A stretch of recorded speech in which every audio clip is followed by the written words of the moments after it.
Assalamualaikum warahmatullahi wabarakatuh.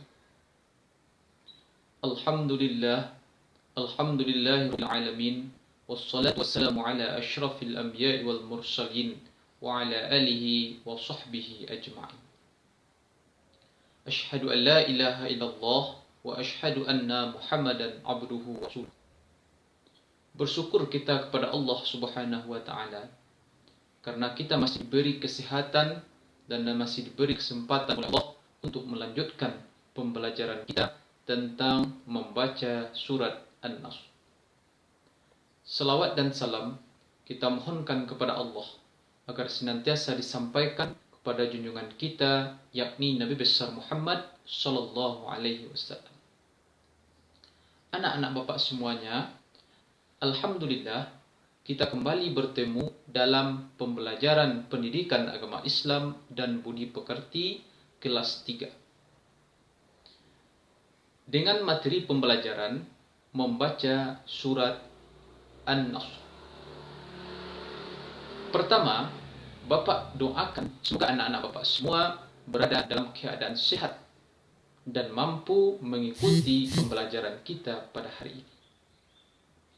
Sebelum kita memulai pembelajaran, mari kita berdoa.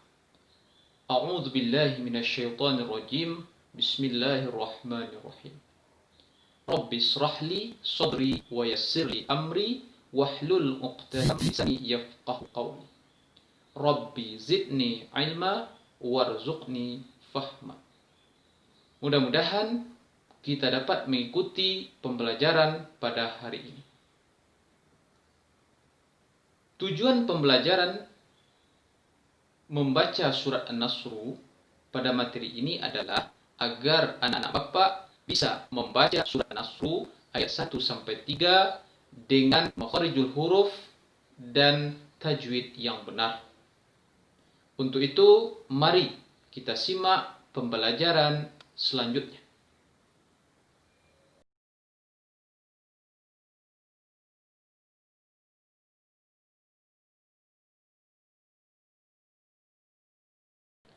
Anak-anak Bapak semua, kita akan membaca surat An-Nasr ayat 1 sampai 3.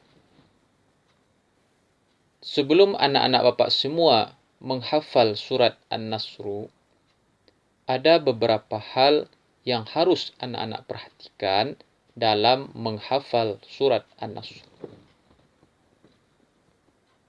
Yang harus diperhatikan, yang pertama adalah makharijul huruf, tempat keluar huruf. Yang kedua, tanda panjang atau disebut dengan mad. Kemudian yang ketiga adalah gunnah atau dengung. Untuk itu, Bapak akan menjelaskan tentang ayat 1. Yang harus diperhatikan pada ayat 1 dalam melafalkan huruf zal. Melafalkan huruf zal ada pada ujung lidah. Zal ada pada ujung lidah. Kemudian pada bacaan ja. Ja itu adalah mad wajib muttasil. Panjangnya 2,5 alif.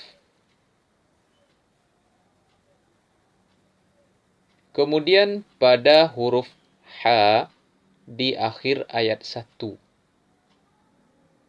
Cara melafalkannya, karena huruf sebelum diwakafkan sudah berbaris sukun, huruf itu harus berbunyi. Seperti kita membaca wal fath.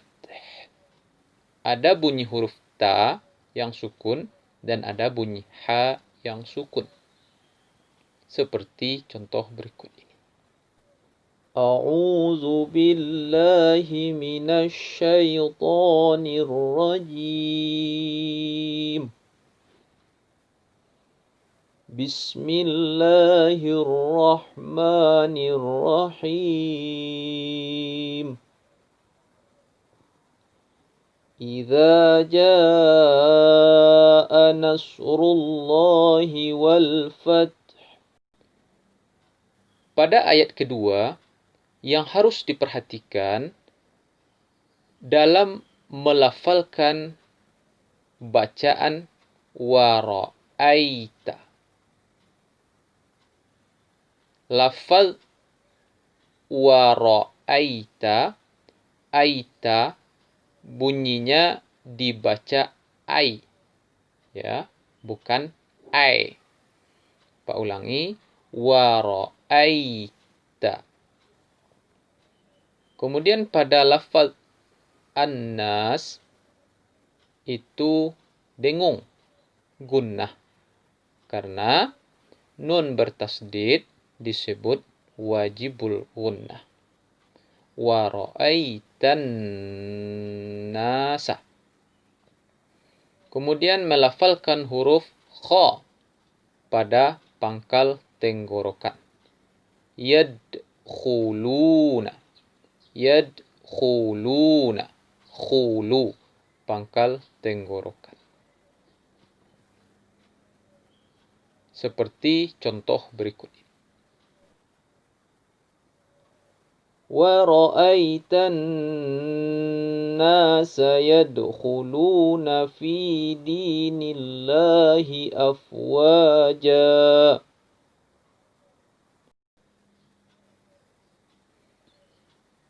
Pada ayat ketiga, yang harus diperhatikan membaca huruf bertasdid. Fasabbih. Fasabbih. Membaca huruf bertasdid itu ditekan atau ditahan. Karena huruf bertasdid adalah dua huruf yang sama. Kemudian membaca huruf ha. Fasabbih bihamdi rabbika. Juga bertasdid. Wastaghfir. Karena kita waqaf, huruf hu itu juga berbunyi, tapi tidak berbaris. Wastaghfir. Kemudian berikutnya, nun bertasdid. Itu wajib gunnah. Innahu.